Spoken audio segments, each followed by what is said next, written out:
Today in Grow a Garden, I realized I was officially broke. So I pulled out a random business card I found behind my wallet. The moment I called, the car arrived. And boy, oh boy, he had style points for the entrance. So quickly I hopped in, and boy, this was cozy. Wait, what? Am I in Squid Game? There I saw it. A jolly boy-o, dancing while sipping his little soda pop, thinking he was Genu. They took a picture of me, probably because my face was too irresistible to ignore. Then, the games started. It was too easy. I played this when I was 6. Ah! My eyes! Who did that? Boy, oh boy, that's when I realized our lives were at stake. Time was ticking, my leg was broken, and I thought it was over. Just when I was ready to start writing my will, Mr. Soda Pop pulled up. He tried his best carrying my heavy but only 20 seconds remained. I don't think we can make it. We were too far. But then he let me go. With 10 seconds in the clock, he pushed me as hard as he could. Mr. Soda Pop made the most heroic move of the century. He sacrificed himself for me. He died a hero. But I had to move on. There was no time to grieve, so I wiped my tears and easily passed the second game. No reaction, it was light work. But then I noticed something. It was Arthur, the same boy who pushed me in the first round. He pissed me off so hard I needed to piss, but as I turned around, Arthur was back for more. I landed the first hit, sent him flying like a leaf in a hurricane. But just as I was about to finish the boy, the lights turned back on. You're lucky, Arthur. Then it was time for the next game, Tug of War. But as I was walking, I crossed paths with a boy named Coral. He said he'd help. I don't know why, but I trusted him. So we teamed up. Tug of War begins. And boy, it was too easy. I hit every combo with no sweat, didn't even miss once. But now it was time for Glass Bridge. Coral went first and completely carried the game. It looked like the boy was a glass master, but it looked like he couldn't tell the difference between the last row. So I risked it. And bam! We did it! But the moment was cut short. The next game was Mingle. We had to go in groups of 2, so I rushed inside the room, but I didn't realize Coral was still outside. No! It was too late. I watched him as he was diddled from behind. I turned back, only to see Arthur laughing completely heartless. I couldn't let that type of disrespect slide.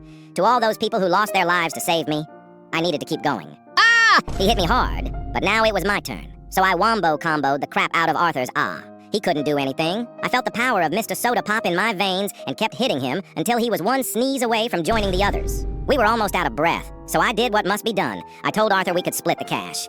But Arthur just said he didn't deserve it. No! But as I stood over him, I realized this wasn't me. Was this really worth all the sacrifices the same boy who does Bible videos, holding cash full of blood, I needed to do? What was right? After winning the games, let's just say my wallet leveled up by a lot. But then I saw something suspicious. Some bald boy getting absolutely cooked by a random salesman like he lost a bet and his dignity. Turns out, he was playing a game. When something felt off.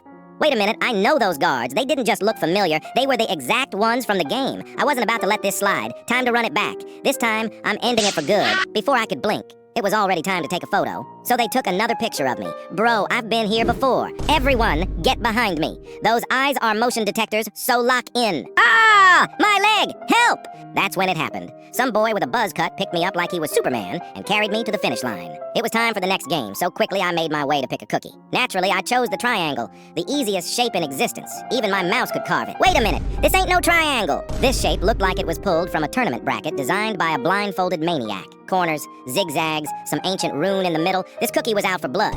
But did that stop me? Nah, I'd win. I was speed running this and bam, light work. Then I ran to the bathroom to let everyone know I've done this before. Turns out I just embarrassed myself. I'm not Gi-hun. I'm just a boy with plot armor and cool goggles. Then the next game hit. And this one was different. It wasn't about timing or carving. It was about elimination. One player had to go. I didn't sign up for this, but I had no other choice. I looked around, my heart was pounding. Then I heard it. A familiar little tune. The Soda Pop theme. I turned. It was him. The same boy who helped me survive round 1. Dancing like it's his birthday. I'm sorry. I have to do this.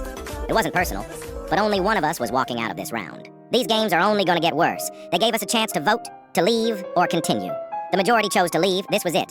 We're going to finally leave this piece of crap. Wait, what? They rigged the votes. No! I couldn't let this slide, so it was time we fought back. We gathered their weapons and wiped the floor with every last guard. No! It looked like we lost one of our own, but there was no time to mourn.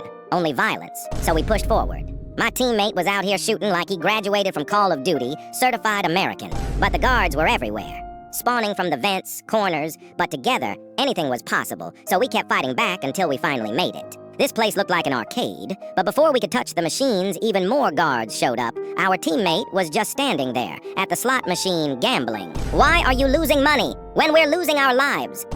But the guards overwhelmed us. Every angle, every floor, I tried to fight, but it was too much. Retreat, there's too many of them! Ah! I was eliminated, gone. But with the power of Robux, I came back. Haters will say it's pay to win. I mean, I did pay and now I won. But anyways, we made our escape. Now it's time to go back to my big old mansion. As I dropped off my chopper, the first thing I had to do was make a Bible vid like a good boy. But halfway through, Mr. Soda Pop appeared out of nowhere, so naturally I followed the boy. But something was off. He apologized. Then I turned around and saw a huge amount of guards stacked behind me like a surprise family reunion. I did. Ah! Oh, nah. I got knocked out. I was back in the games again, so quickly I marched up for my third picture, only to realize the photo wasn't even me. Bro, they did me dirty on this one. Now this game will witness the wrath of my villain arc. I started it off with carrying a physically disabled NPC. I carried him across the opposite side, dropped him off like Uber Eats, and dipped. But looks like another boy needed my help. I'm here, boy, time to save you from your misery. Do you need help, boy? It's fine, you're about to be saved, so just trust me. He seemed so happy, but that was about to change so quickly. I picked the little boy up, but little did this boy know what I was about to do. Good luck, boy, better get those twigs working. So I placed him at the start to give him the exercise he needed, but they pushed me like I did something wrong. But that didn't matter. I'm in my villain arc now, but they all saw it. Soon, I was being swarmed like bees on pollen, chased and judged like I just stole their Robux. Bro, I swear he's in a better place. Forget the drama. Time for the next game. But I'm still traumatized from the last time. But boy, I don't want this anymore. I tried to bribe the guard with my Riz, but he nearly killed me. Then came the cookie game. I expected a triangle or umbrella, but...